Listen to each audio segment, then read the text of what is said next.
इस कार्यक्रम के पुण्यार्चक हैं श्री नरेश सुखबीर सिंह जी जैन विसद, धर्मपत्नी किरण नरेश जैन, पुत्र व पुत्रवधू मानव नरेश जैन, अनुराधा मानव जैन, पुत्र मोहित नरेश जैन, पौत्र Vihan Manav Jain, Aahan Manav Jain, Sabarmati Ahmedabad 5, Visad detergents private limited Ahmedabad. Shri RP Jain, Shrimati Mamta Jain, Shri Vinay Jain, Shrimati Anita Jain, Shri Prashant Jain, Shrimati Divya Jain, पुत्र भरत जैन एवं पारस जैन, श्री तरंग जैन, श्रीमती सुप्रिया जैन, पुत्र विज्वल जैन एवं मानविक जैन।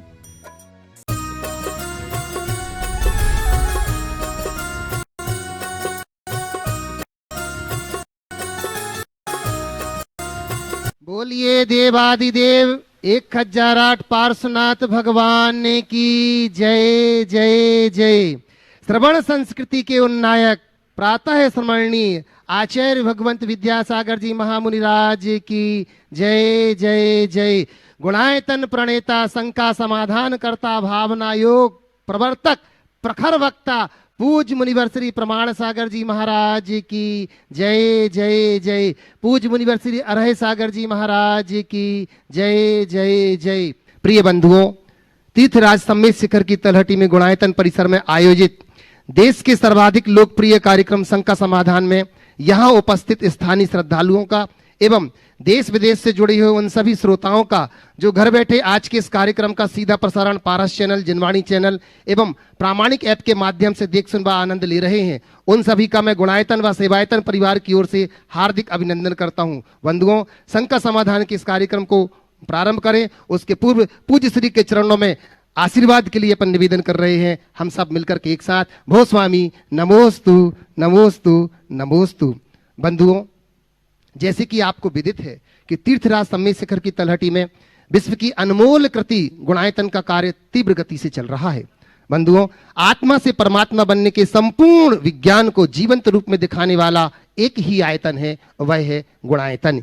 यदि आप गुणायतन परिवार से नहीं जुड़े हैं तो गुणायतन परिवार आपसे अनुरोध करता है कि आप गुणायतन कार्यालय से संपर्क करके इसकी विभिन्न सदस्य योजनाओं एवं निर्माण योजनाओं से जुड़ करके अपना उदारतापूर्ण सहयोग दे करके इसे शीघ्र पूर्ण करने में अपना योगदान दें।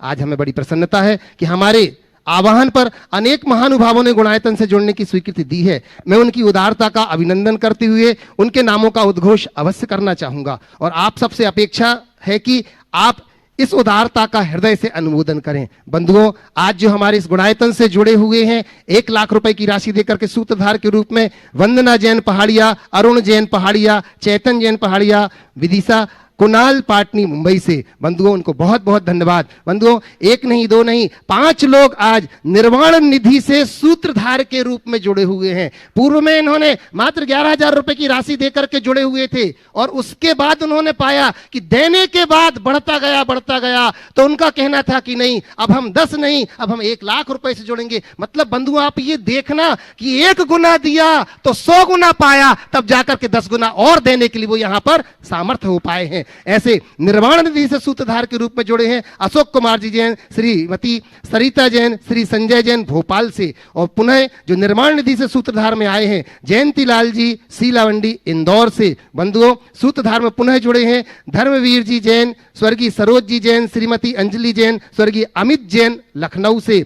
निर्माण मित्र से जो सूत्रधार में आए हैं जय कुमार जी जैन, श्रीमती मालती जैन, जिनेन्द्र कुमार जी, ज्योति जितेंद्र जी, नीरा, अनीता जी, राकेश जी, अमिता जी, कुमोद जी, तनिष जी जबलपुर से। बंधुओं, जिन्होंने 51,000 रुपए की राशि देकर के निर्माण सारथी के रूप में गुणायतन से जुड़े हुए हैं श्री सूर्यकांत जी जैन, श्रीमती वीणा जैन, विवेक मोहना केया, कायना जैन उज्जैन से। और 31,000 रुपए की राशि देकर के जो निर्माण मित्र के रूप में जुड़े हैं श्रीपाल जी जैन, सौभाग्यकांक्षणी, साधना जैन, आदित्य स्वाति, आशीष जी, सम्यक श्रवण जैन ठाणे से। बंधुओं, 11,000 रुपए की राशि में जो आज निर्वाण निधि के रूप में जुड़ रहे हैं, आप देखेंगे कि भविष्य में यही वहां वो सूत्रधार, ट्रस्टी और संरक्षक और न जाने क्या क्या बनेंगे, आप देखेंगे, क्योंकि देने के बाद नियम से बढ़ता ही बढ़ता है। ऐसे 11,000 रुपए वाले जो सदस्य हैं स्वर्गीय राजदेवी चांदवाड़ा की स्मृति में श्री कमलेश जी चांदवाड़ा, श्रीमती मीनू चांदवाड़ा जयपुर से,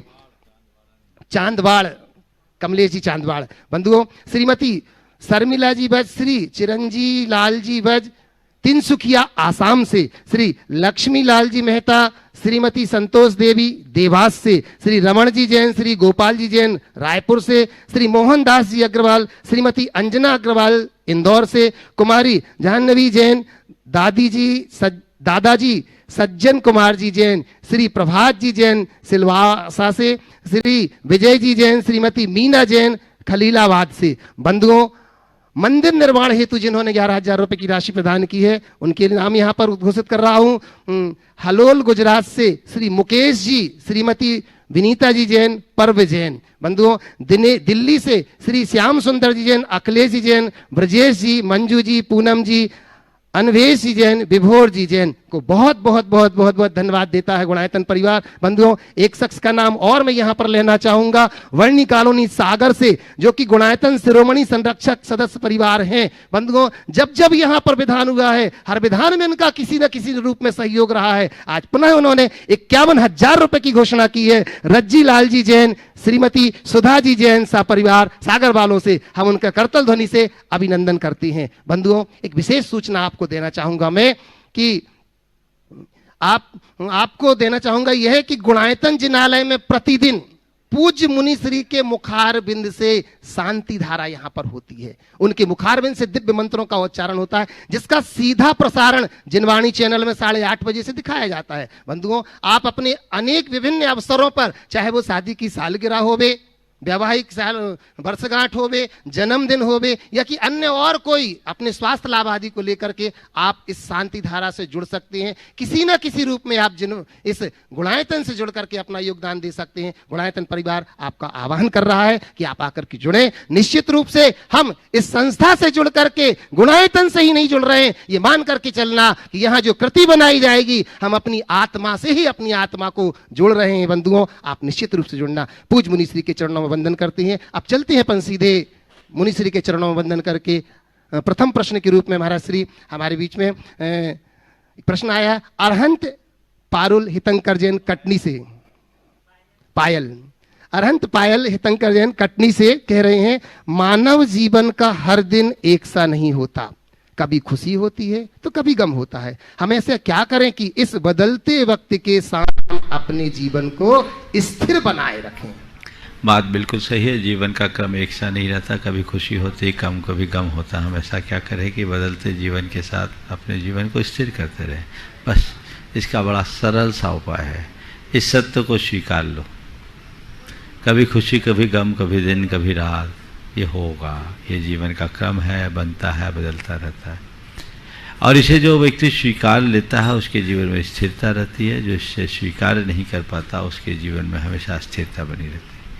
तो जो है उसे सहज स्वीकार करने का अभ्यास होना है। प्रोफेसर डॉक्टर अजीत कुमार जी जैन वीना से पूछ रहे हैं महाराज श्री नमोस्तु निवेदित करते हुए कि महाराज श्री जी, किसी ने कहा है कि चाहे कितनी भी भलाई का काम कर लो, उस भलाई की उम्र सिर्फ अगली गलती होने तक ही है। दर्पण में मुख और संसार में सुख होता नहीं दिखता है। इस आभासी सुख की माया जाल से निकलने का ब्रह्मास्त्र क्या है, कृपया मार्गदर्शन दें। दर्पण में मुख और संसार में सुख होता नहीं दिखता है। इस आभासी सुख की माया से निकलने का मार्ग क्या है? कुछ बड़ा सरल सा मार्ग है। अपने अब तक के अनुभवों को सामने रखो। मैंने जिस सुख के आभास के लिए मृग तृष्णा में, चाह में अपने आप को उलझाया, क्या आज तक मैं सुखी बन पाया? क्या मुझे कभी सुख मिला? आज तक का अनुभव क्या कहता है? यदि मनुष्य अपने अतीत के अनुभवों को अपने सामने उपस्थित करे तो उसके मन में ये सुखाभास अपने आप दूर हो जाएगा। कोई भी वस्तु यथार्थ है या छलावा, इसका एहसास तभी होता है जब व्यक्ति उसके निकट जाता है। एक बार अपने अतीत के अनुभवों को हमने सुख भोगा है और सुख के ओट में पलने वाले दुखों का भी हमें अनुभव है।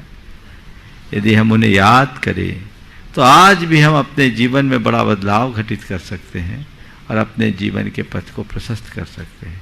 तो क्यों ना हम ऐसा करें जिससे जीवन में व्यापक बदलाव ला सके, अपने अतीत के अनुभवों को सामने रखें और आगे बढ़े।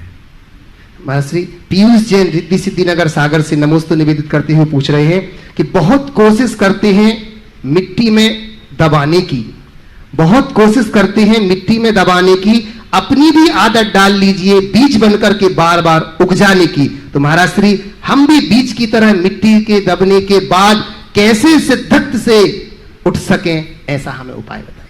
देखिए बात सही, अगर कोई तुम्हें दबाने की कोशिश करता है, किया भी जाता है, लेकिन जिनमें क्षमता होती है वो दबाने के बाद भी अंकुर से उठ जाते हैं। बस अपनी क्षमताओं को समझें। हर बीज अंकुरित नहीं होता, वही बीज अंकुरित होता है जिसमें अंकुरण की क्षमता जीवित होती है। जो भुना हुआ बीज है या घुना हुआ बीज है वो अंकुरित नहीं होगा। अगर सलामत है, बीज सलामत है, साबुत है, तो उसे कितना भी दबाया जाए उसकी प्रगति को कोई रोक नहीं सकता। बस इसी तरह यदि तुम्हारा मन घुना हुआ है, मन भुना हुआ है, तुम अंदर से टूटे हुए हो, खंडित हो, तो लोग तुम्हें दबा करके क्या खत्म करेंगे, तुम पहले ही खत्म हो चुके। पर यदि तुम्हारी जीवेशना बनी भी है, तुम्हारी जीवटता कायम है, तो कोई तुम्हें कितना भी दबाने का प्रयास क्यों ना करे, तुम हमेशा उठकर खड़े होगे। तो अपने आप को उठकर के खड़े होने में समर्थ बनाओ। एक सूत्र आत्मसात कर लो, मेरे जीवन में चाहे कितने भी बड़े उपद्रव क्यों ना खड़े हों, मैं अपनी जीवटता कभी नहीं खोऊंगा। जीवन में उचाट और हताशा को कभी हावी नहीं होने दूंगा। यदि इतना कर लें तो जीवन में बहुत बड़ा बदलाव घटित किया जा सकता है। हमारी मयूरी जैन रीठी कटनी से नमोस्तु निवेदित करते हुए पूछ रही हैं कि महाराज श्री किसी पर सिंपैथी कितनी दिखानी चाहिए, क्योंकि कुछ लोग लाभ की वजह से सिंपैथी दिखाने वाले का गलत फायदा उठाते हैं। किसी को सिंपैथी दिखाने की क्या लिमिट होनी चाहिए? सिंपैथी दिखाने की लिमिट, सिंपैथी दिखाई नहीं जाती, सिंपैथी तो प्रकट होती है। अगर आप किसी के प्रति सहानुभूति दिखा रहे हैं, इसका मतलब आपके भीतर सहानुभूति नहीं है। यदि है तो अपने आप निकलेगी, वो प्रकट होगी, और फिर यहां माप तौल की बात ही नहीं होगी। दवाई हमेशा बीमारी के हिसाब से दी जाती है। सामने वाले के जीवन में जितना दुख हो, जितना दर्द हो, जितना कष्ट हो, अगर आपका उस व्यक्ति के प्रति सहज लगाव और जुड़ाव है तो आपकी सिंपैथी अपने आप प्रकट होगी, उसे कोई रोक नहीं पाएगा। तो अपनी सिंपैथी को जगाए रखने के लिए हमें चाहिए कि हम खुद अपने मन को संवेदनशील बनाएं, उस दिशा में आगे बढ़ें, तब काम होगा। और ये धारा अगर बन गई तो फिर ये सवाल ही खत्म हो जाएगा। महाराज श्री हमारे बीच में राजकुमार जी कोटा से हैं, निवेदन करूंगा, और इसके बाद तैयार रहेंगे लब्धि सेठी। नमस्ते महाराज श्री। महाराज श्री, एक पुस्तक में पढ़ा था कि जिसको शास्त्र का ज्ञान नहीं होता वो आत्म अनुभूति और आत्मचिंतन से मोक्ष प्राप्त कर सकता है। तो महाराज श्री ये किस तरह से अनुभव की जा सकती है, आत्मचिंतन और आत्म अनुभूति? देखिए, शास्त्र का ज्ञान तो शब्द ज्ञान है। शास्त्र के ज्ञान से कल्याण हो ये कोई जरूरी नहीं, लेकिन आत्मा के ज्ञान से कल्याण जरूर होगा। तो मैं शास्त्र का ज्ञान हो या ना हो, स्वयं का ज्ञान होना चाहिए, आत्मा का ज्ञान होना चाहिए। और जैसे आत्मा का ज्ञान है वही आत्मचिंतन कर पाएगा और वही आत्मानुभूति भी। ओम। लब्धि सेठी हजारीबाग से, और तैयार रहेंगी लता जी गंगवाल गया से। नमोस्तु महाराज जी, मेरा प्रश्न यह है कि दो शब्द हैं, डाकू और डॉक्टर। डॉक्टर चीरफाड़ करता है और डाकू मारपीट। तो ऐसा क्यों होता है कि डॉक्टर को कार और आवास मिलता है और चोर को कारावास? बहुत सुंदर, बहुत अच्छा सवाल लेके आई है। हाँ बिल्कुल, कहाँ दिमाग खपाया होगा कहीं ना कहीं से, तभी तो आया है, लेकिन सवाल बहुत अच्छा है। देखिए, सबसे पहले तो इसके सवाल के लिए एक बार स्वागत कर दो। एक बात सही है, डॉक्टर भी चीट फाड़ करता है और डाकू मार काट करता है, पर एक को कारावास दूसरे को कारावास। इसके पीछे बहुत बड़ी भावना भरी हुई है। ये अहिंसा का दर्शन उद्घाटित करता है। डॉक्टर किसी की चीट फाड़ करता है तो सामने वाले को बचाने के लिए करता है, और डाकू किसी के साथ मार काट करता है तो मारने के लिए करता है, लूटने के लिए करता है। कदाचित डॉक्टर के चीर फाड़ के बाद मरीज मर भी जाए तो उसे कोई सजा नहीं, और डाकू के अटैक के बाद सामने वाला बच जाए तो भी उसे सजा है। क्यों? क्योंकि इसकी भावना हत्या की थी। डॉक्टर के अंदर भावना हत्या की नहीं। तो एक में भाव हिंसा और द्रव्य हिंसा दोनों है। मारने का भाव हिंसा और मार देना द्रव्य हिंसा। कदाचित बच भी जाए तो भाव हिंसा है, इसलिए वो उसका अभियुक्त है, उसे सजा मिलती। और डॉक्टर के पास भाव हिंसा तो है ही नहीं, द्रव्य हिंसा। अगर कदाचित हो भी जाए, किसी के प्राण न बच पाए, ऑपरेशन फेल हो जाए, तो इसमें डॉक्टर दोषी नहीं है। बस इस रहस्य को जानो और हमेशा अपने भावों को निर्मल बनाने के लिए सचेष्ट रहो। लता जी गंगवाल, और तैयार रहेंगे कलाकार राजेंद्र जी उमरगा। नमोस्तु गुरुजी। गुरुजी, भारतीय संस्कृत के कई शास्त्रों में गंधर्व विवाह के स्वयंवर परंपरा रची। शास्त्रों में ये कथन भी बताया कि इस विवाह में अशांति का, झगड़े का वातावरण के कारण हजारों वर्ष पूर्व इस पद्धति को बहिष्कृत कर दिया गया। आदर्श विवाह की पद्धति शुरू किया। ये पद्धति आज भी जारी है। शास्त्रों की दुहाई देकर क्यों नकारा गया? सबसे पहली बात तो गंधर्व विवाह और स्वयंवर विवाह के अंतर को समझिए। गंधर्व विवाह वह विवाह कहलाता था जिसमें माँ बाप की सम्मति के बिना स्त्री पुरुष अपनी रजामंदी से विवाह करते थे। आधुनिक युग का जो लव मैरिज है वो गंधर्व विवाह का नया संस्करण है। लेकिन स्वयंवर विवाह माता पिता की सम्मति से कन्या के हक में रचा जाता था, जिसमें एक साथ अनेक राजकुमारों को आमंत्रित करके कन्या को अवसर दिया कन्या को अवसर दिया जाता था, और कन्या जिसको चाहती थी वर लेती थी। ये एक व्यवस्था थी। आपने पूछा है शास्त्रों की दुहाई देकर इसे क्यों नकारा गया? नकारा कहाँ गया? कभी स्वीकारा ही नहीं गया। हमारे शास्त्रों में विवाह के अनेक प्रकार बताए। धर्म विवाह तो है ही, लेकिन एक आसुरी विवाह, राक्षसी विवाह, पैशाचिकी विवाह, गंधर्व विवाह आदि अनेक भेद किए गए। इनमें इन सब विवाह की वृत्ति को समाज में और धर्म शास्त्रों में मान्यता नहीं दी गई। उसके परिणाम हमेशा खराब रहे, आज भी खराब है, इसलिए बचना ही चाहिए। नमोस्तु गुरुजी। राजेंद्र जी उमरगा, और उसके बाद तैयार रहेंगे प्रणय जी गया से। हे महामुनिवर, ओम नमोस्तु नमोस्तु नमोस्तु। हे भगवान, ऐसे कौन से कर्म बंद हुए जो संपूर्ण विश्व में एक साथ उदय में आए, जिसे महामारी के नाम से घोषित किया गया? और ऐसे कौन से कर्म हैं कि जो करने से उदय में आए हैं, उस कर्मों के बारे में समझाए मुनिवर। देखिए, बात ऐसी है, हमें कर्म सिद्धांत के विषय में अपनी समझ को थोड़ी और अधिक स्पष्ट कर लेनी चाहिए। हम लोग हर बात को सीधे सीधे कर्म कर्म कर्म से जोड़ देते हैं।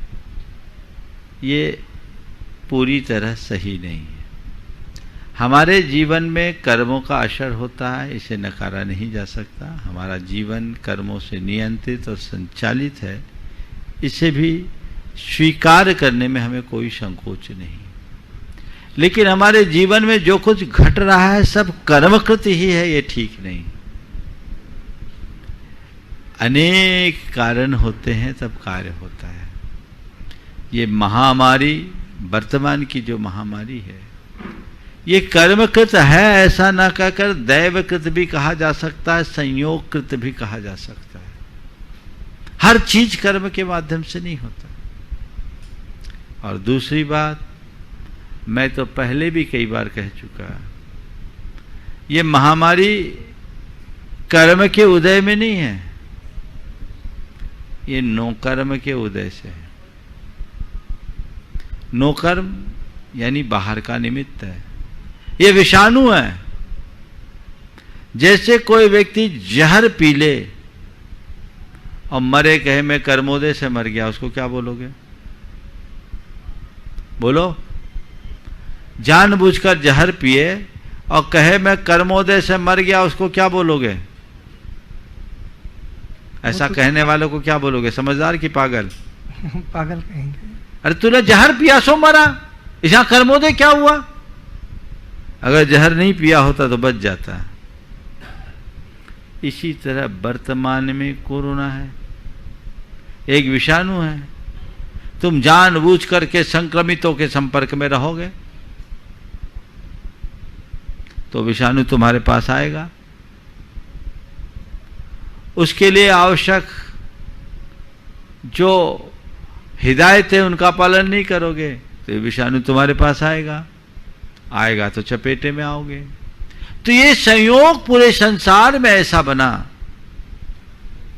कि इस तरह का विषाणु पूरे देश विश्व में फैल गया और जो जो उसके संपर्क में आए चपेट में आ रहे, लपेट में आ रहे। जो थोड़े सतर्क है, सावधान है, वो काफी अर्थों में बच रहे हैं। इसमें भी कहते हैं जिसकी इम्यूनिटी स्ट्रांग है उसके लिए आकर के चला गया, कुछ नहीं होता, और जिसकी इम्यूनिटी कमजोर है वो थोड़े में भी चपेट में आ जाता है। वैक्सीन लेने के बाद भी लोगों को दिक्कत हो रही।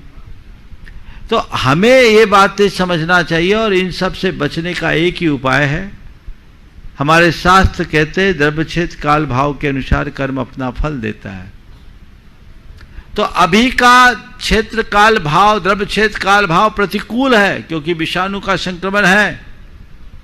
इस समय यदि तुमने अतिरिक्त सतर्कता नहीं अपनाई तो जो कर्म तुम्हारा उदय में नहीं आने वाला वो भी आ जाएगा और अपना खेल खिला देगा और तुम चपेट में आ जाओगे। अभी प्रतिकूल द्रव्य क्षेत्र काल भाव है, इससे अपने आप को बचाओ और अनुकूल द्रव्य क्षेत्र काल भाव का आश्रय लो, बचे रहोगे। फिर आपकी जो कहते हैं इम्यूनिटी स्ट्रांग रहेगी, कर्मों की भी, आत्मा की भी, शरीर की भी। तो वो चीजें ध्यान में रखना चाहिए। नहीं तो कई बार लोग बोलते सबका क्या एक साथ पाप आ गया। पुण्य पाप अपनी जगह है, लेकिन ध्यान रखना दैव भी एक बहुत बड़ी ताकत है, संयोग भी एक बड़ी ताकत है।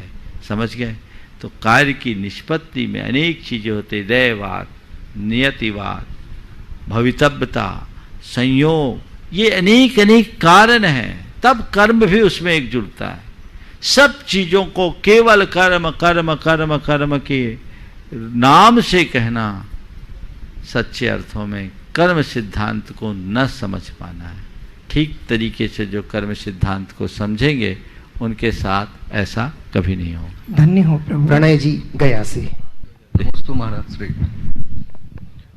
महाराज श्री, मेरा जिज्ञासा ये है कि तीर्थंकर भगवान के मोक्ष जाने में और मुनि महाराज के मोक्ष जाने में क्या अंतर है? मोक्ष जाने में तो कोई अंतर नहीं। मतलब सोने का दिया जले और मिट्टी का दिया जले, अंतर क्या है? मतलब मोक्ष में उनको मैं समझ गया तुम्हारा प्रश्न, में उत्तर दे रहा हूं, खड़े रहो। सोने का दिया जले और मिट्टी का दिया जले, दोनों की रोशनी में कोई अंतर है क्या? बोलो, माइक है तुम्हारे पास, बोलो। नहीं है ना? क्यों नहीं है? दिया अलग हो सकता है, ज्योति एक है। चाहे तीर्थंकर हो या सामान्य मुनि, ये बाहर का चोला अलग है, ज्योति एक है। मोक्ष जाने के बाद सारा भेद समाप्त। तीर्थंकरों के मोक्ष के बाद देवता लोग कल्याणक मनाते, विशेष रूप से आते, उत्सव करते हैं। तो सामान्य मुनियों के निर्वाण के बाद भी देवता उनकी वंदना करते, वहां उनके चिन्ह अंकित करते, पर उनसे उनका कोई फर्क नहीं है।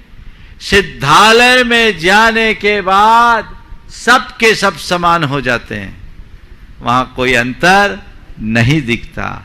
इसलिए सिद्ध की आराधना में सब शुद्ध हो जाता है और अपना जीवन सफल हो जाता है। ऐसी दृष्टि अपने अंदर होनी चाहिए। वहां ये भेद मत देखिए, ये भेद हमारे आपके बीच में है, यथार्थ नहीं।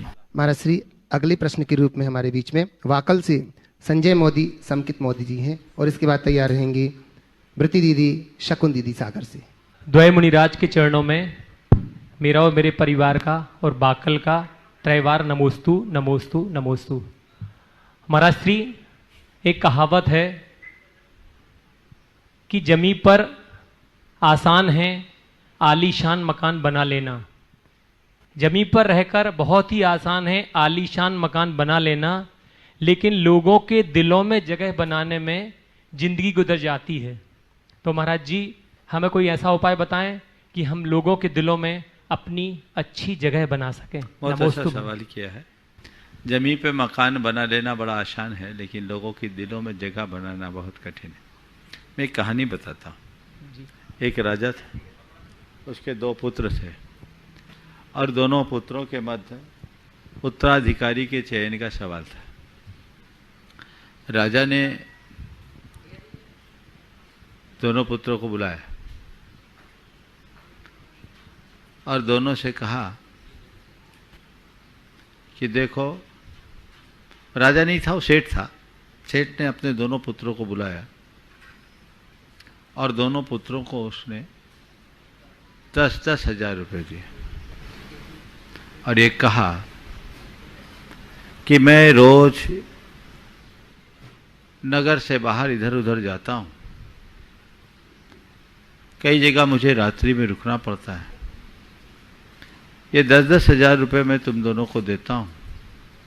100 मील तक तुम दोनों जितने अधिक से अधिक घर बना सको बना लो, ताकि उधर जाते आते समय मुझे रुकने में असुविधा ना हो। 100 मील तक जितनी जगह बना सको बना लो, जाते आते समय में मुझे कोई असुविधा ना हो। एक ने दिमाग लगाया, बड़ा कैलकुलेटिव था, 10 हजार रुपये में इतने सारे मकान बनाना है, कैसे बनाए।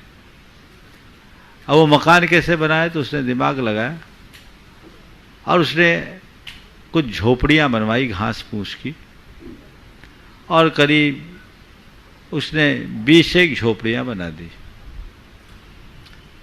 दूसरे ने एक भी मकान नहीं बनाया। निर्धारित समय पर पिता ने दोनों पुत्रों को बुलाया और पूछा, हमारा काम हो गया? बोले हाँ हो गया। सबसे पहले पुत्र से पूछा, चलिए। तो देखा हर 10-20 माइल पे एक झोपड़ी बनी हुई थी, और ऐसी छोटी सी झोपड़ी कि एक के अलावा कोई दूसरा भी नहीं आ सके। पिता ने पूछा क्या? बोले 10 हजार रुपये में और क्या बनेगा, मैं जितनी अधिक से अधिक बना सका बना दिया। पिता को निराशा हुई। पिता ने दूसरे पुत्र से पूछा, बेटे तुमने क्या किया? बोला आपका काम पूरा कर दिया। बोला क्या किया? आपने क्या कहा था?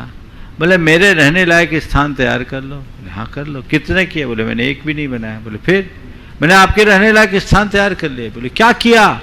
बोला मैंने एक भी मकान नहीं बनाए, पर दोनों और हर घर के व्यक्ति को अपना मित्र बना लिया, और आप जहाँ चाहो हर घर आपके स्वागत के लिए तत्पर है, आप चलो।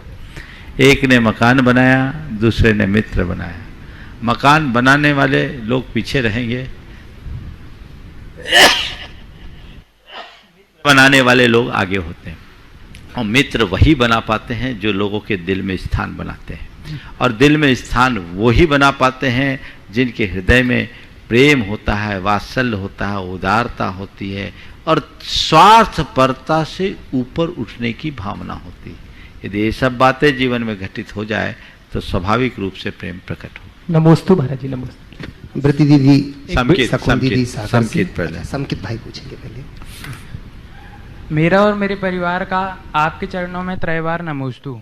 महाराज जी, मेरा प्रश्न ये है कि जैसे कि महापुरुषों का अवतरण दिवस, जैसे कि महावीर जयंती, आदिनाथ जयंती, रामनवमी, ये हम सेलिब्रेट करते हैं और किसी बड़े रूप में सेलिब्रेट करते हैं, तो उसमें आप भी आते हैं और आने के साथ साथ अपने आशीर्वचन भी देते हैं। हम जो कि इतने निकृष्ट जीव हैं, वो अपना जन्मदिन मनाते हैं तो उसमें भी आपसे आशीर्वाद लेने आते हैं, पूजा करते हैं, अभिषेक करते हैं। लेकिन महाराज जी, आप लोग जो एक साक्षात हमारी आंखों के सामने एक परमेष्ठी हैं, जब हम उनका जन्मदिन मनाते हैं तो ऐसा क्यों होता है कि आप लोग स्टेज पर आना तो दूर की, कई कई बार स्टेज के बाजू से भी गुजरना ज़रूरी नहीं समझते हैं? देखो, ऐसा है, तीर्थंकरों का, महापुरुषों का जन्मदिन मनाना सार्थक है। ऐसा इसलिए कि वे सब सम्यक दृष्टि होते हैं और वे मोक्ष मार्ग के प्रवर्तक होते हैं। उनका जन्मदिन मनाकर हम अपने जीवन का उद्धार कर सकते हैं। आम जन जन्मदिन के अवसर पर आशीर्वाद लेने आते हैं तो हम लोग उन्हें केवल धर्म वृद्धि का आशीर्वाद देते हैं, उन्हें कल्याण के मार्ग पर चलने के लिए प्रेरणा देते हैं। लेकिन हम मुनियों का जो जन्मदिन का सवाल है और आप लोग कहते हो कि आप उस जन्मदिन में सम्मिलित क्यों नहीं हो, उसके पीछे एक बड़ी वजह है। हम पंचम काल में जितने भी प्राणी जन्म लेते हैं वो सब जन्म से मिथ्या दृष्टि हो। तो गुरुदेव कहते हैं मिथ्या दृष्टि का क्या जन्म मनाना। मुनि का असली जन्म तो तब होता है जिस दिन वो मुनि बना। हम लोग सब द्विजन्म में, पहला जन्म तो छूट गया, नाम बदल गया, एड्रेस बदल गया, पता बदल गया, ड्रेस बदल गया, सब बदल गया, समझ गया ना। तो हमारा जो जन्म हुआ है उस दिन जन्मदिन मनाओ ना। मुनि का असली जन्म तो उसका दीक्षा दिवस है, इसलिए दीक्षा दिवस मनाना चाहिए। चूंकि पंचम काल में सभी मिथ्यात्व के साथ ही जन्म लेते हैं, इसलिए हमारे यहाँ जन्मदिन मनाने की परिपाटी नहीं। शकुन दीदी सागर से और तैयार रहेंगी पायल सेठी हजारीबाग। नमस्ते महाराज श्री। महाराज जी कहते हैं कि उम्र थका नहीं सकती, परिस्थिति उम्र थका नहीं सकती, ठोकरें गिरा नहीं सकती और परिस्थितियां हरा नहीं सकती। लेकिन वर्तमान में महाराज जी उम्र भी थका रही, परिस्थितियां भी हरा रही, तो इन हराने और थकाने से हम कैसे बचें कृपा से? उम्र थका नहीं सकती, ठोकरें गिरा नहीं सकती, परिस्थितियां हरा नहीं सकती, उसके लिए जिसका मनोबल ऊंचा है, जिसके अंदर जीवन जीने का अच्छा जज्बा है, जिसके अंदर आत्मविश्वास है, जिसका चिंतन सकारात्मक हो, उसके लिए। नमस्ते महाराज। स्नेहा सेठी और तैयार रहेंगे अवनीश जी। नमोस्तु महाराज श्री। महाराज श्री, कार्मिक थ्योरी बोलता है कि जैसा बीज हम बोते हैं वैसा ही हमें फल मिलता है, जो डेस्टिनी में लिखा रहता है वही चीज़ होता है। और लॉ ऑफ अट्रैक्शन बोलता है कि जैसा हम सोचते, फील करते, मैनिफेस्ट करते हैं, वैसा चीज़ हम अट्रैक्ट करते हैं और वैसा ही लाइफ हम जीते हैं। तो क्या ये इससे रिलेटेड है कि ये इसी का पार्ट है? देखिए, अगर कार्मिक थ्योरी को ठीक तरीके से समझे, खासकर जैन कर्म सिद्धांत को ठीक तरीके से समझे, तो ये विषय बहुत अच्छे से स्पष्ट होगा। हम जो सोचते हैं चीज़ें वैसी अट्रैक्ट होती है, ये जो आकर्षण के सिद्धांत के अंतर्गत कहा जाता है। कर्म थ्योरी तो यही कहती है। कर्म थ्योरी कहती है जैसा हम सोचते हैं, जैसा हम बोलते हैं, जैसा हम व्यवहार करते हैं, वैसी छाप हमारी चेतना में पड़ती है और वही कालांतर में पककर हमारे सामने आती है और हमें अच्छा बुरा फल प्रदान करती है। लॉ ऑफ अट्रैक्शन वाले कहते हैं आप जो सोचते हैं, जो बोलते हैं, जो महसूस करते हैं, उसकी प्रिंट आपके सबकॉन्शियस में जमती है और आप चीज़ों को अट्रैक्ट करते हैं। पावर ऑफ सबकॉन्शियस माइंड भी यही बोलता है। तो देखा जाए तो कर्म थ्योरी में और इसमें कोई बहुत बड़ा अंतर नहीं, बस अंतर है और वो मौलिक अंतर है, वो ये है कि वे लोग केवल यहाँ की बात करते हैं और कर्म सिद्धांत यहाँ ही नहीं, आगे और पीछे की भी बात करता है। वो बहुत थोड़ी सी चीज़ों तक बात को केंद्रित करते हैं। कर्म सिद्धांत अत्यंत सूक्ष्मता तक जाता है। हम जिन विषयों को सोचते हैं वही चीज़ें हमारे साथ अट्रैक्ट नहीं होती, उनके साथ पुण्य और पाप भी अट्रैक्ट होता है। और यही पुण्य पाप हमारे अच्छे बुरे व्यक्तित्व का निर्धारक बनता है। इसलिए हमें अच्छी सोच रखना चाहिए, अच्छी भावना भानी चाहिए, अच्छी प्रवृत्ति करनी चाहिए। ये अगर हमारे जीवन में अच्छा अच्छा हो जाएगा तो हमारे जीवन में सब कुछ अच्छा घटेगा। तो लॉ ऑफ अट्रैक्शन की जो बात करते हुए केवल स्थूल रूप है, कर्म थ्योरी और गहरी है, उसे गहराई तक जान के समझो ताकि हम अपनी आत्मा को भी ठीक कर सके। वे तो केवल चीज़ों की बात करते हैं, हमें तो और अंदर जाना है। चीज़ों को अट्रैक्ट करके हम क्या पाएंगे, बल्कि हमारे अंदर की जो मलिनता उसे दूर करके ही हम कुछ हासिल कर पाएंगे। तो हमें उस तरफ देखना चाहिए। भावना योग में इन्हीं सब बातों का समावेश किया गया है जो हमारे तन को स्वस्थ, मन को मस्त और चेतना को प्रशस्त बनाते हैं। नमस्ते। अवनीश जी और तैयार रहेंगे अनिल जी संगीता सेठी हजारीबाग। नमोस्तु महाराज जी, नमोस्तु महाराज जी, नमोस्तु महाराज जी। महाराज जी, सभी जीव सुख की कामना करते हैं लेकिन कार्य ऐसे करते हैं कि जिससे दुख मिले। और मतलब महाराज जी वो क्या ये समझ नहीं पाते कि इससे बार बार दुख मिलेगा, जो वो रिपीटेडली वही कार्य करते रहते हैं। इतनी समझ आ जाए तो करे क्यों? समझते तो है पर जान करके वे अनजान बन जाते हैं। जो जान करके अनजान बनते हैं उनका कभी कल्याण नहीं होता। हम ठीक तरीके से जाने और अपने जीवन के क्रम को यथानुरूप बनाएं, तभी अच्छा हो सकेगा। अनिल संगीता जी हजारीबाग से। नमोस्तु महाराज जी। महाराज जी, जमाना मिलावट का है, हाँ में हाँ मिला देना क्या रिश्ते लंबे खींचते हैं, ये कहाँ तक सही है? जमाना मिलावट का, हाँ में हाँ मिला देना क्या रिश्ते लंबे खींचते हैं, ये कहाँ तक सही है? मैं तो ये कहता हूँ, हाँ में हाँ मिलाना मिलावट नहीं है। मिलावट किसको कहते हैं? घी में डालडा मिलाना मिलावट है कि घी में घी मिलाना मिलावट है?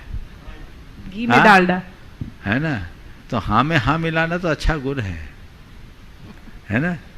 वो मिलावट अगर हमारे जीवन को अच्छा बनाता है तो हमें स्वीकार लेना चाहिए। मिलावट उसे कहते हैं जो बिजाती है। सजाती को मिलाना मिलावट नहीं है, वो तो अभिवृद्धि है, उससे उसकी गुणवत्ता बढ़ेगी। लेकिन जो बिजाती है, जो विकृत तत्व है, उसको मिलावट से अपने आप को बचाना चाहिए।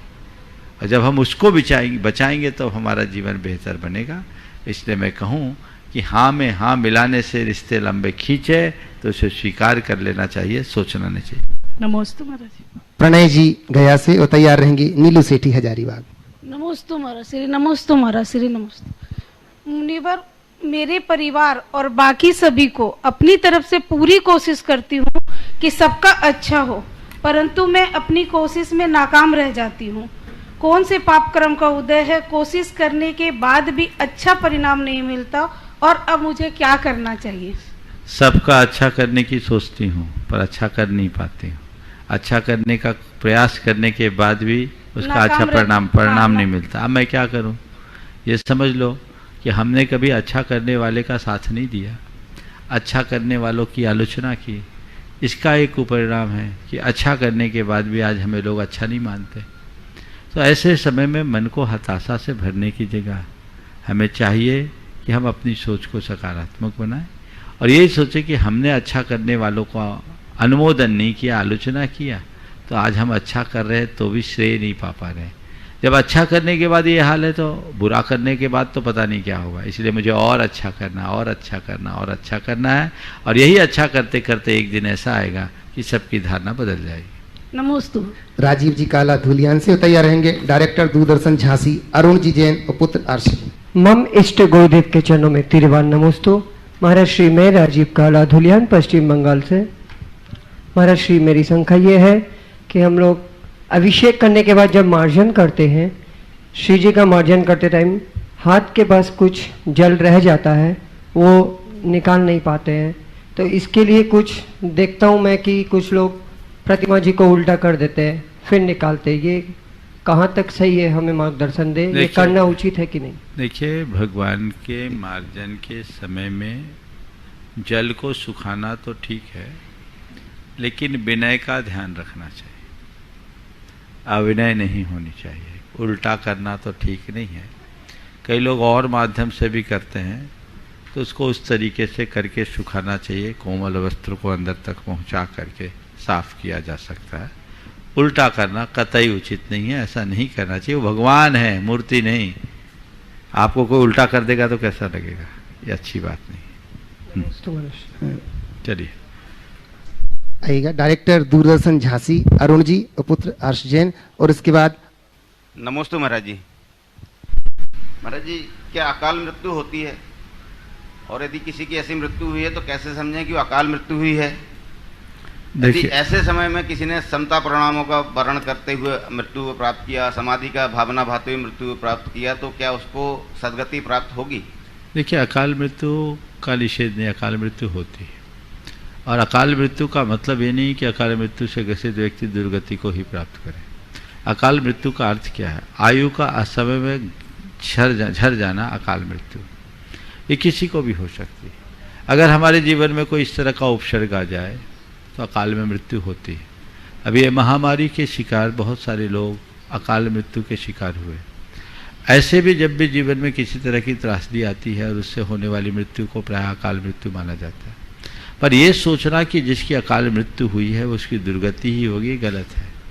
हमारे शास्त्रों के कथनानुसार तो प्रत्येक तीर्थंकरों के तीर्थ काल में 10-10 मुनिराज ऐसे होते हैं जिन्हें अंतकृत केवली कहा जाता है, जो अपनी आयु को दारुण उपसर्ग सहकर, मरणांतक पीड़ा को सहकर, समता परिणाम से अपना देह छोड़कर निर्वाण को प्राप्त करते, केवल ज्ञान प्राप्त करते हैं। हर तीर्थंकर के तीर्थ काल में 10 अनुत्तरोपादिक होते हैं। वे 10 अनुत्तरोपादिक ऐसे जिन्होंने अपने जीवन के अंत में महाभयानक उपसर्ग सहा, क्षमता के साथ सहा। उनकी आयु असमय में नष्ट होती है और वे अनुत्तर विमानों में उत्पन्न होते हैं, वहाँ से आकर के मोक्ष जाने वाले होते हैं। तो अगर अकाल मरण हुआ है तो ये मत सोचिए कि उस जीव की दुर्गति हो गई। मरण तो एक संयोग है। अभी मान लीजिए हम आप चर्चा कर रहे हैं और अचानक वज्रपात हो जाए और उस घड़ी हमारे आपके दोनों के परिणाम अभी शुभ है क्या? शुभ शुभ है ना? तो मरण तो अकाल में होगा, लेकिन परिणाम शुभ होने से हम आप दोनों से, ऐसा हो नहीं, पर जो भी होंगे वे सब सदगति के पात्र होंगे। तो मृत्यु के क्षण में होने वाले परिणाम पर ही सब कुछ निर्भर करता है। सामने वाले व्यक्ति की परिणाम कैसे हैं ये बहुत महत्वपूर्ण है। तो हमें परिणाम को देखना चाहिए, समझना चाहिए, उसी अनुरूप निर्णय लेना चाहिए। और मैं तो ये कहता हूँ, जैसे महामारी के समय में लोगों को समझ में आने लगता है, इस महामारी में तो एक अलग बात देखने में आई कि पूरा शरीर ठीक रहता है, केवल रेस्पिरेटरी सिस्टम गड़बड़ाता है। तो आदमी का मस्तिष्क पूरी तरह सक्रिय रहता है, वो चीज़ों को समझता है। तो ऐसे समय में अगर व्यक्ति को थोड़ा भी भेद विज्ञान हो और अपने कल्याण की ललक हो तो वो अपने आप को अंतर्मुख बना सकता है और अपने जीवन को तदनुसार ढाल भी सकता है। उदाहरण के लिए अभी भाई मुकेश भाई जो हमारे बीच से समय में गए, वो बहुत जागरूक थे, अपने आप को अंदर से पूरी तरह संभाले हुए थे और उनको ये पता था कि मेरी जब तक आयु है तभी तक मैं जीऊँगा, जिस दिन मेरी आयु पूरी हो जाएगी तो चला जाऊँगा, जाऊँगा नहीं, देह परिवर्तन करूँगा। तो ये दृष्टि मन में हो। और व्यक्ति ऐसे लोगों को भी मैंने इस मंच से भी कहा, सबसे क्षमा और सबको क्षमा करके मन को निश्चल कर देना चाहिए और एक संकल्प ले लेना चाहिए कि जब तक मैं इस बीमारी का शिकार हूँ, अस्पताल में हूँ, तब तक मेरा सब परिग्रहों का त्याग है और मेरे हृदय में किसी के प्रति वैर नहीं, द्वेष नहीं, दुराग्रह नहीं, और मैं अपने आप में लीन होकर अपना जीवन जीना चाहता हूँ। यदि ऐसा सोच करके लोग काम करेंगे तो जीवन में बहुत बड़ा बदलाव घटित होगा और ऐसे व्यक्ति का एक प्रकार से समाधि मरण भी हो सकता है यदि वो जागरूक हो, उस तरह की व्यवस्था करके चले, चीज़ों का त्याग करके चले, क्षमता परिणाम से छोड़े, देह छोड़े, तो ऐसा हो सकता है। नमस्ते नमस्ते महाराज। नाम बोलो। हम स्टूडेंट्स को अपनी लाइफ आर्श जैन से हूँ। महाराज, हम स्टूडेंट्स को अपनी लाइफ स्टाइल कैसे बनानी चाहिए? देखो, बहुत अच्छा सवाल किया छोटे से बच्चे ने। लाइफ स्टाइल कैसे बनानी चाहिए? अपनी लाइफ स्टाइल बैलेंस होनी चाहिए। सबसे पहली बात, अपने जो धार्मिक कार्य है जो बहुत एसेंशियल है उसको जरूर करना चाहिए। जैसे अगर मंदिर पास में तो मंदिर जाना चाहिए, नमोकार मंत्र का स्मरण जरूर करना चाहिए, समझ गए। दूसरी बात, उठने के बाद थोड़ा जल्दी उठने की आदत डालनी चाहिए। सूरज उगने के पहले उठना चाहिए, भगवान को याद करना चाहिए, गुरु को याद करना चाहिए, माँ बाप को प्रणाम करना चाहिए, ठीक है। और मन लगा करके पढ़ाई करना चाहिए।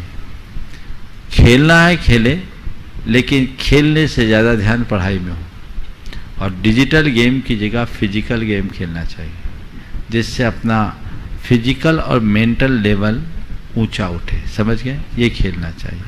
और जितना धर्म करो या ना करो, अधर्म नहीं करना चाहिए। गंदी आदतों से बचना चाहिए, गंदी संगति से बचना चाहिए, जिद्दी स्वभाव से बचना चाहिए, माँ बाप की बात मानना चाहिए। ये बातें अगर बच्चे, तुम्हारी एज के बच्चे आत्मसात कर ले, तो फिर उनको बड़े होने के बाद कभी दिक्कत नहीं होगी। जिनकी गंदी आदतें हों, जो गंदे बच्चों का साथ रखते हों, जिनका स्वभाव जिद्दी हो, जो झगड़ा करते हो हर बात में, और जो माँ बाप की बात नहीं मानते, वो अपना जीवन संभाल नहीं पाते, वो भटक जाते हैं, उनके व्यक्तित्व का विकास रुक जाता है।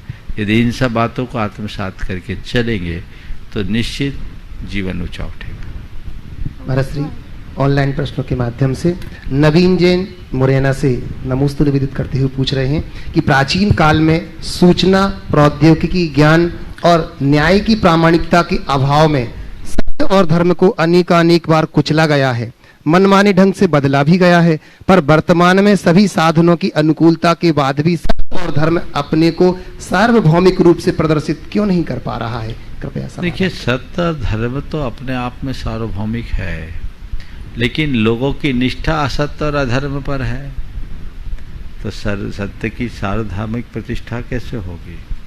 अगर हमें सच में सत्य की सार्वभौमिक प्रतिष्ठा करनी है, तो हमें चाहिए कि जन जन के हृदय में सत्य निष्ठा जगाए।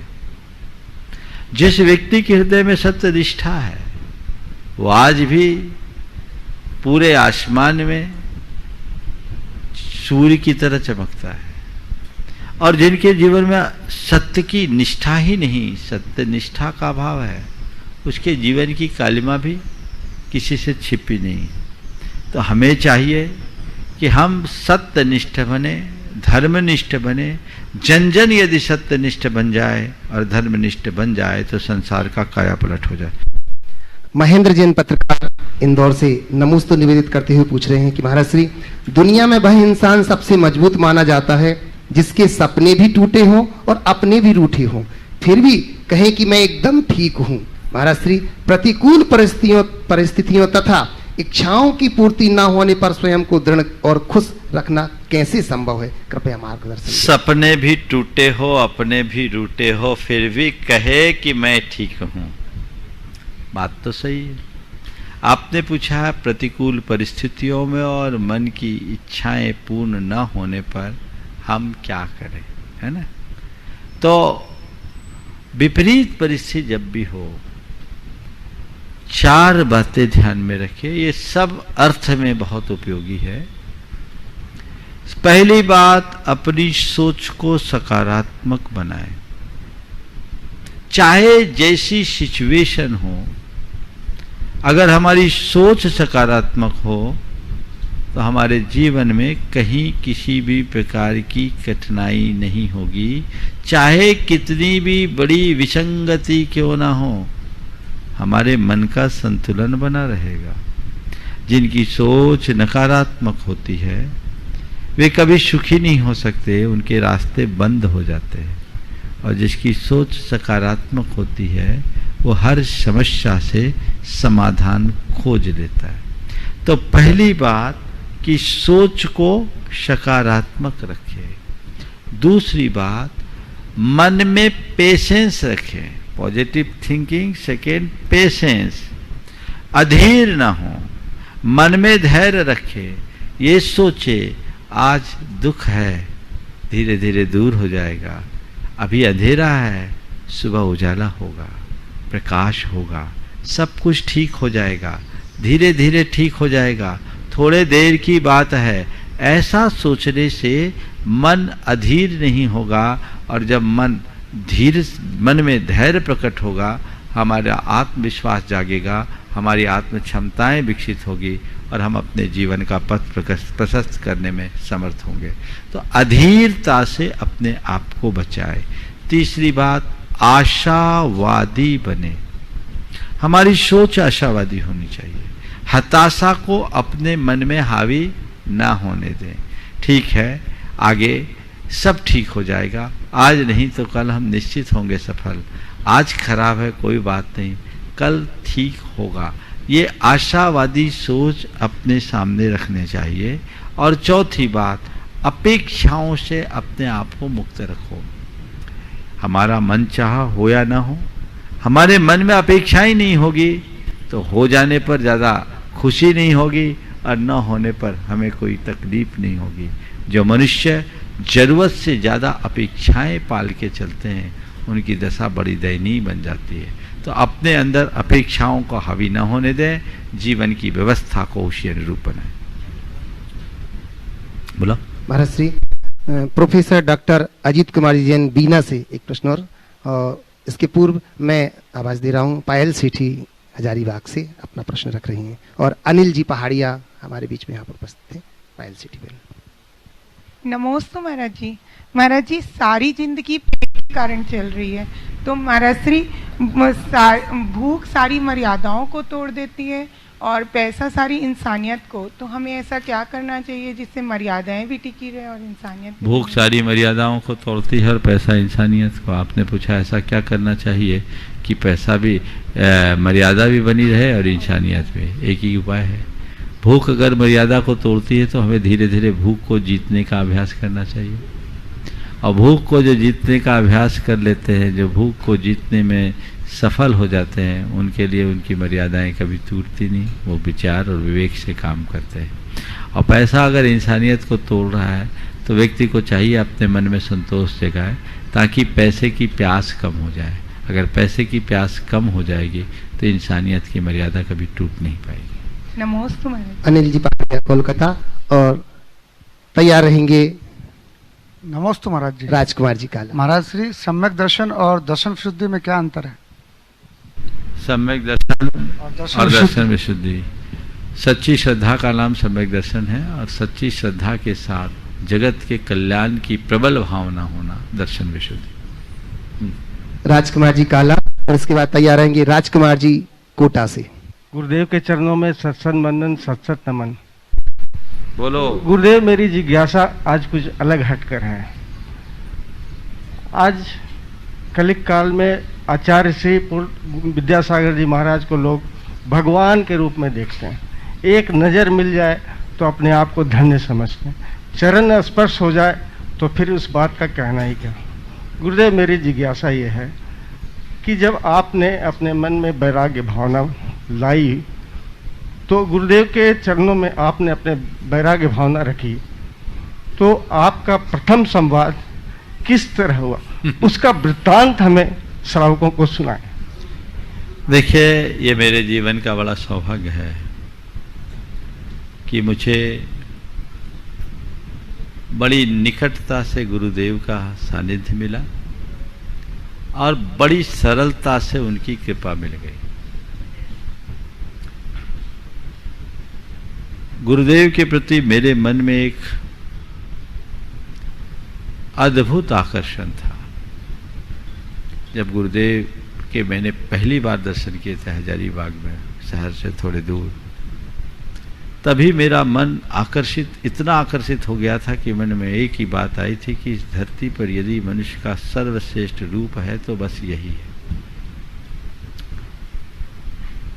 इस बीच संपर्क रहा, दर्शन दूर से होते रहे, लेकिन जब गुरुदेव का दुर्ग पहुंचना हुआ तो मेरा गुरुदेव से जीवंत संपर्क हुआ। इस बीच उनसे मेरी खूब चर्चाएं भी हुई, नियमित बड़े बड़े संवाद हुए। मैं उनसे बहुत सारे प्रश्न किया करता था और वो बहुत अच्छे से उत्तर दिया करते थे। इसी बीच मेरे अंदर अंतर मंथन तो चल ही रहा था, और जब मैंने तय किया कि मुझे अब इनकी ही शरण में रहना है और यही मेरे जीवन का मूल मार्ग है, तो एक दिन मैंने अपने मन की बात गुरु चरणों में रखी। कोई श्रीफल भी नहीं ले गया था, जानता ही नहीं था कि श्रीफल चढ़ाया जाता है। निवेदन किया, गुरुदेव मैं आपकी शरण में रहना चाहता हूँ, आपके संग में रहने की अनुमति चाहता हूँ। उन्होंने कहा संग में रहना चाहते हो? जी। क्या नाम है, कहाँ रहते हो, क्या पढ़ते हो? एक साथ 3 प्रश्न पूछे। मैंने उनका उत्तर दे दिया। उन्होंने एक बेधती सी निगाह से मुझे देखा, पूरी तरह स्कैन कर लिया। फिर उन्होंने कुल इतना कहा, सोच लो कहीं मैं तुम्हें संग में रख लूं और तुम्हारे घर वाले आकर तुम्हें ले न जाए। मैंने कहा गुरुदेव बहुत कुछ सोच समझकर आपके चरणों में आया हूं और मुझे पूर्ण विश्वास है कि उनकी हर चेष्टा औपचारिकता मात्र बनकर रह जाएगी। मेरे यही शब्द थे। उन्होंने कहा अच्छा, बहुत अच्छा, 2 वर्ष का व्रत ले लो। मुझे कायोत्सर्ग करने के लिए कहा, मैंने व्रत ले लिया, संकल्प पूरा हुआ। और उसके बाद उन्होंने कहा 2 वर्ष में शास्त्री बना देंगे। मैं उस समय शास्त्री का मतलब नहीं जानता था। मैंने सोचा होगा कोई ब्रह्मचारी से ऊंचा पद, पर जब मेरे वस्त्र परिवर्तित हुए, गुरुदेव के चरणों में गया, उन्होंने पहले ही दिन से मुझे तत्वार्थ सूत्र पढ़ाना शुरू किया और मैंने पाया कि जो गुरुदेव ने कहा था 2 वर्ष, वो योग्यता उन्होंने मेरे भीतर 1 वर्ष में ही प्रकट कर दी है। उनकी कृपा है और जिस पर गुरु की कृपा बरस जाती है उसका जीवन धन्य हो जाता है। सबका जीवन ऐसे ही धन्य हो, सभी गुरु कृपा से अभिभूत हो, इस भाव के साथ समय हो गया है। आज के इस सत्र को परम पूज्य गुरुदेव के चरणों में नमन अर्पित करते हुए यहीं पर विराम। बोलिए परम पूज्य आचार्य गुरुवर श्री विद्यासागर जी महाराज की जय। इस कार्यक्रम के पुण्यार्चक थे श्री नरेश सुखबीर सिंह जी जैन, विसद, धर्मपत्नी किरण नरेश जैन, पुत्र व पुत्रवधू मानव नरेश जैन, अनुराधा मानव जैन, पुत्र मोहित नरेश जैन, पौत्र Vihan Manav Jain, Aahan Manav Jain, Sabarmati Ahmedabad 5, Visad detergents private limited Ahmedabad. Shri RP Jain, Shrimati Mamta Jain, Shri Vinay Jain, Shrimati Anita Jain, Shri Prashant Jain, Shrimati Divya Jain, पुत्र भरत जैन एवं पारस जैन, श्री तरंग जैन, श्रीमती सुप्रिया जैन, पुत्र विज्वल जैन एवं मानविक जैन।